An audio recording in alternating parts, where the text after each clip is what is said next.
Winnowing అయ్యాక మా కన్నడ వాళ్ళు గెలిచాడు అని చెప్పి అరిచారు అని చెప్పి ఒక ఇది ఉందా, నిజ ఫైనల్లో అరిచారా? అంటే నేను నిజంగా అంత గమనించలేదు. సో నేను కంప్లీట్లీ మా పేరెంట్స్తోని, సో నేను ఆ మూమెంట్లో ఆ మూడ్లోనే ఉండే కానీ అసలు చుట్టూ ఏం జరుగుతుందన్న నేను అసలు గమనించలేదు. సో జస్ట్ ఇక ఆ మూమెంట్ జరిగిపోయింది. సో ఇంకా పేరెంట్స్తో వెళ్ళి ఇంకా ఏం జరుగుతుంది ఏంటి అని చెప్పేసి మాట్లాడుతున్నా. సో నిజంగా ఆ విషయం నేను మీ ఇంటర్వ్యూలో అవినాష్ రీల్ సోషల్ మీడియాలో చూసిన. యాక్చువల్లీ అది అడుగుతున్నాను, అందరినీ అడుగుతున్నాను. అంటే నాకు తెలియదు, పర్సనల్ గా నాకు తెలియదు.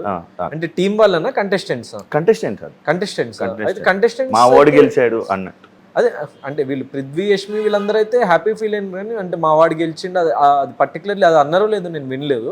సో నాకైతే తెలియదు. వచ్చింది ఆ టాపిక్ అంటే అదే సోషల్ మీడియాలో అది చూసిందే, మీ ఇంటర్వ్యూలో దాంట్లో చూసిందే. గౌతమ్ తప్పు చేసి నేను తప్పు చేయలేదని వాదిస్తాడు అనేది ఒకటి. దానికి ఏం చెప్తావు? ఎగ్జాంపుల్ లైక్ నిఖిల్ ని నువ్వు మూసుకొని వెళ్ళి కూర్చో, లైక్ ఈ వర్డ్ దాని మీద లేదు, ఇమీడియట్ గా నువ్వు దీనికి హట్ అయి ఉంటే సారీ అని చెప్పేసి చెప్పినా, దెన్ నెక్స్ట్ డే కూడా అందరిని కూర్చోబెట్టి నువ్వు హట్ అయి ఉంటే నేను కూల్ డౌన్ అయిన తర్వాత ఆ రోజు నైట్ జరిగింది, నెక్స్ట్ డే మార్నింగ్ లేచి కూడా సారీ చెప్పిన. సో నేను తప్పు చేస్తే నేను అక్కడ వాదించను. అది ఒకవేళ తప్పు అనిపించింది, ఎదుటి వ్యక్తికి డిస్రెస్పెక్ట్ఫుల్ గా అనిపించింది అంటే సో నేను దానికి రెసిప్రోకేట్ అయి చెప్పేస్తా. నేను ఇప్పుడు ఇది ఎందుకు అన్నావు అంటే ఇక్కడ డిస్రెస్పెక్ట్ ఎక్కడ వస్తుంది అంటే, నన్ను ఇప్పుడు పృథ్వీ అంటే డిస్రెస్పెక్ట్ అన్నావు, నువ్వు అంటే కాదా అంటే, ఇప్పుడు పృథ్వీ అనే వ్యక్తి మళ్ళీ అంటే నువ్వు అనొద్దు అన్నా నేను అంటా అని ఒక 100 సార్లు రిపీట్ చేసి అనేవాడు. నువ్వు అనొద్దు అంటే ఓకే నీకు ఇది డిస్రెస్పెక్ట్ఫుల్ గా అనిపించిందా, సారీ అంతే, అక్కడతో కట్ అయిపోయేది. నేను దాన్ని కంటిన్యూ చేసేవాడిని కాదు డిస్రెస్పెక్ట్ ని. సో మనకి ఆ హీట్ ఆఫ్ ది మూమెంట్ లో ఎప్పుడైనా వచ్చేస్తే నేను దాన్ని అక్కడ నేను ఆపేసి, సరే నేను ఇది అంటా అని చెప్పి లైక్ నేను అన్నది నీకు అనిపించింది కదా, సో ఐఎమ్ సారీ, మనము వేరే టాపిక్కి వెళ్దాం అని. ఎందుకంటే కొంచెం మంది జస్ట్ ఆ వర్డ్ మీద ఫోకస్ చేసి పాయింట్స్ ని సైడ్ లైన్ చేయడానికి ట్రై చేస్తుంటారు. బ్రో ఈ నాగ్ సార్ తో అన్నెసరీ అనిపించలేదా ఆర్గ్యుమెంట్? అనిపించలేదు బ్రో, ఎందుకంటే ఇప్పుడు అక్కడ మనం at the end of day he's my inspiration, ఒక చాలా పెద్ద పబ్లిక్ ఫిగర్. సో నేను దాంట్లో నేను కాదన్నాను కానీ ఇప్పుడు బిగ్ బాస్ అనే షోలో అందుకే నేను అక్కడ డిస్రెస్పెక్ట్ఫుల్గా మాట్లాడలే కానీ I was just voicing out నాకు అనిపించిన అభిప్రాయాలని చెప్పిన తప్ప.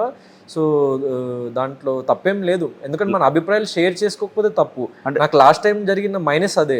యాక్చువల్లీ లాస్ట్ టైంలో అంటే లాస్ట్ టైం కొంతమంది కంటెస్టెంట్ లైక్ శివాజీ గారు కానీ లేకపోతే ఇంకొంతమంది డైరెక్ట్ గా ఇలా నాగ్ సార్ ఇలా క్వశ్చన్ చేశారు కదా, హోస్ట్ చేసిన ఇది అని కొన్ని అన్నారు కదా, లైక్ అది ఉద్దేశం పెట్టుకొని లైక్ మనం కూడా ఇలా చెయ్యాలి అని. లేదు నేను ప్రతిసారి చేయలేదే, అట్లా ఒక 1-2 ఎపిసోడ్స్ జరిగింది.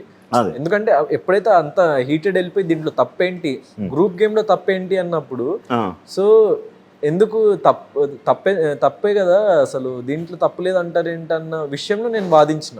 సో దానికి I take the stand till now. ఇప్పుడు అడిగినా కూడా నేను అదే చెప్తా, దాంట్లో తప్పు. ఎందుకంటే ఒక మీరు గ్యాంగ్ అప్ అయిపోయి ఒక సెట్ ఆఫ్ పీపుల్ ని టార్గెట్ చేద్దాం అనుకోవడం మిస్టేక్. అది నేను ఎన్ని రోజులైనా కూడా అదే చెప్తా.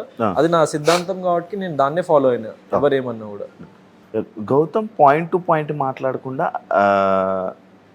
ఏవేవో తీసుకొని వచ్చి కొన్ని ఏవేవో వర్డ్స్ మాట్లాడుతూ కొన్ని ల్యాగ్ చేసి డ్రాగ్ చేస్తావు అనే వాళ్ళకి ఏం చెప్పాలనుకుంటున్నాను? సో అట్లాంటిది ఏం లేదు, ఎందుకంటే వాళ్ళు ఎప్పుడైనా వాళ్ళు మాట్లాడేదానికి నేను రెస్పాన్స్ ఇస్తా. అండ్ నా స్టైల్ ఆఫ్ ట్యాక్లింగ్ ఎలా ఉంటుందంటే, ఇప్పుడు ఎదుటి వ్యక్తి కావాలని నన్ను నామినేట్ చేస్తుంటే నాకు అర్థమైపోతుంది.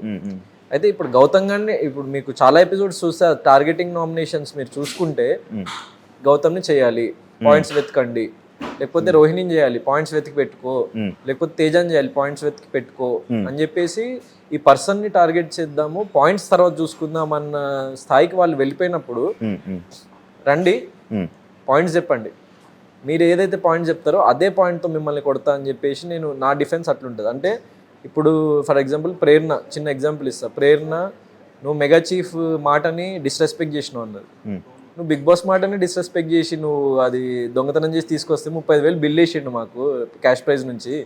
నేను తిన్న ఒక సీతాఫల్కి నువ్వు మెగా చీఫ్ మాటని డిస్రెస్పెక్ట్ అంటే ఆచరించలేదని చెప్పేసి నన్ను నామినేట్ చేస్తున్నావు, మరి నిన్నేం చేయాలని చెప్పేసి అన్న.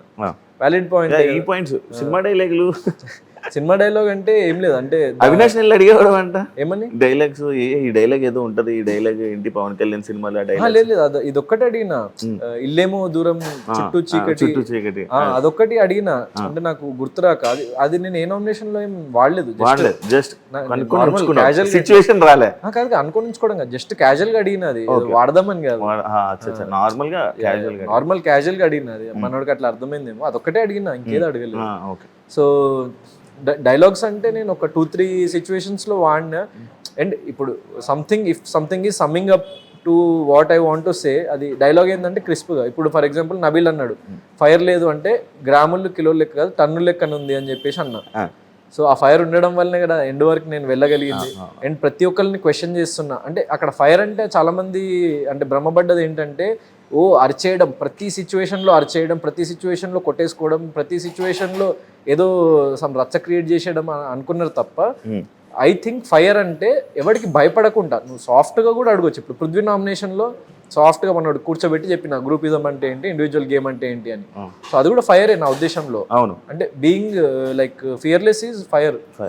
సో అది నాకు ఉంది, నేను ఎవరికి భయపడను అన్నదానికి సమ్మప్ చేసుకుంటూ గ్రామంలో కిలోలు కదా టన్ను లెక్క ఫైర్ అని చెప్పేసి సో అది వాడిన. దెన్ అట్లా చిన్నవి అంటే నాకు నా సిచ్యువేషన్కి తగ్గవి నేను గంట సేపు ఎక్స్ప్లెయిన్ చేసే బదులు ఒక 1 లైన్లో ఎక్స్ప్లెయిన్ చేసేవచ్చు కదా అన్నది నా పాయింట్ అక్కడ. కానీ లాస్ట్ సీజన్కి ఈ సీజన్కి నువ్వు కొన్నిలో కొంచెం కాన్ఫిడెంట్ ఎక్కువ అయింది, ఎందుకంటే కాన్ఫిడెన్స్ అంటే లైఫ్ చాలా నేర్పించింది. సో ఇంకా బెటర్ పర్సన్ అవుతున్నా, ఇంకా కాన్ఫిడెంట్ పర్సన్గా మారుతున్నా.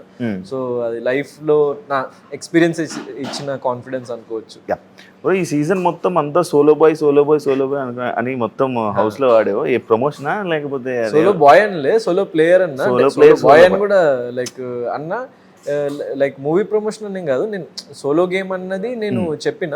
అండ్ సోలో బాయ్ అని లైక్ ఎన్నిసార్లు వచ్చిందో అది వస్తే మంచిదే యాక్చువల్లీ, ఎందుకంటే నా ఫిల్మ్కి ప్రమోట్ అవుతుందని. కానీ ఫిల్మ్కి ప్రమోట్ అవ్వాలని నేను అన్ని రోజులు అసలు అట్లా అంత ఇట్స్ లైక్ నా కైండ్ ఆఫ్ మీరు చూసుకుంటే అంటే ఇట్లా ఒక ఇండివిజువల్గా ఉంటూ ఎవరికి అట్లా ఫేవరిజం చూపించకుండా, సో అంతమంది టార్గెట్ చేస్తూ ఇట్లా ఇది చేద్దాం అది చేద్దాం అంటున్నా కూడా ఒంటరిగా ఉండిపోయి 2.5 months 3 months గడపడం అన్నది చాలా కష్టం బ్రో యాక్చువల్లీ ఆ హౌస్ లో.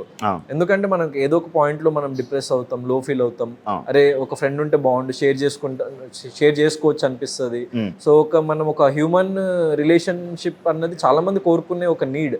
కానీ నేను అంత పెద్ద నీడ్ ని పక్కన పెట్టేసి నా సిద్ధాంతం కోసం నేను పోరాడాలి అని చెప్పేసి నాకు చాలా సిచ్యువేషన్స్లో అనిపించేది. వెళ్ళి మాట్లాడదాం వాళ్ళతో అది ఇది అని. నాకు ఫస్ట్ 1-2 weeksలో అర్థమైపోయింది వాళ్ళ ప్రయారిటీస్ వాళ్ళు సెట్ చేసుకున్నారు, వాళ్ళు జస్ట్ పైన ఉంటున్నారు నాతోని. సో నేను ఎందుకు అనవసరంగా వెళ్ళి why to force myself అని చెప్పేసి నాకు అనిపించింది. దాని తర్వాత ఫ్యామిలీ వీక్ అయిపోయిన తర్వాత వాళ్ళు కావాలని ఏదో స్ట్రాటజిక్గా నాతో ఫ్రెండ్షిప్ చేయాలని అనిపించింది. ఎందుకంటే అందరి పేరెంట్స్ మీరు గౌతమ్తో మంచిగా ఉండండి అని చెప్తే, ఎవరో చెప్తే మనతో మంచిగా ఉండే, అది రియల్ ఫ్రెండ్షిప్ కాదు, అది మనతో స్వతహాగా రావాలి కదా. అది మా అన్నయ్య చెప్పేసిండు, అది నాకు చాలా హెల్ప్ అయింది. ఎందుకంటే అక్కడ ఏంటి రియల్ అన్నది నాకు తెలిసిపోయింది. వాళ్ళు నా దగ్గరికి వచ్చే ముందే నాకు అర్థమైపోయింది, వీళ్ళు ఇది ఒక పర్టికులర్ స్ట్రాటజీ పెట్టుకుని ఒక మోటోతో నా దగ్గరికి వస్తున్నారు అన్న విషయం నాకు అర్థమైపోయింది. గౌతమ్ హౌస్లో కెమెరాస్ని వాడినట్టు ఎవరు వాడలేదు హౌస్లో అన్నారు. అంటే లైక్ ఎదుటి వారితో మాట్లాడకంటే కెమెరాస్తో ఎక్కువ మాట్లాడేవా అని చెప్పి అన్న, దానికి ఏం చెప్పాలంటే అదే ఎదుటి వాళ్ళతో మాట్లాడేంత బాండింగ్ నాకు లేనప్పుడు నాలో నేను కూర్చొని మాట్లాడుకునేవాడిని. సో కెమెరాస్ రికార్డ్ చేసేవి, నేను కెమెరా ముందుకెళ్ళి ప్రతిసారి ఓన్లీ తేజ ఒక్కదప్పుడు తేజ మదర్ని పంపించండి అని కెమెరాకి వెళ్ళి అడగడం జరిగింది తప్ప మిగతా ఏ సిచ్యువేషన్ లో అయినా అక్కడ నువ్వు బిగ్ బాస్ హౌస్ లో ఏ మూలలో ఉన్నా అది జూమ్ వచ్చేస్తుంది. నేను ఎక్కడో మూలకు కూర్చొని నేను దాచుకొని మాట్లాడుతున్నా కూడా వచ్చి రికార్డ్ అయిపోయి నీ కళ్ళలో ఉన్న ఎక్స్ప్రెషన్లు కన్నీళ్ళు కూడా క్యాప్చర్ చేసేస్తుంది.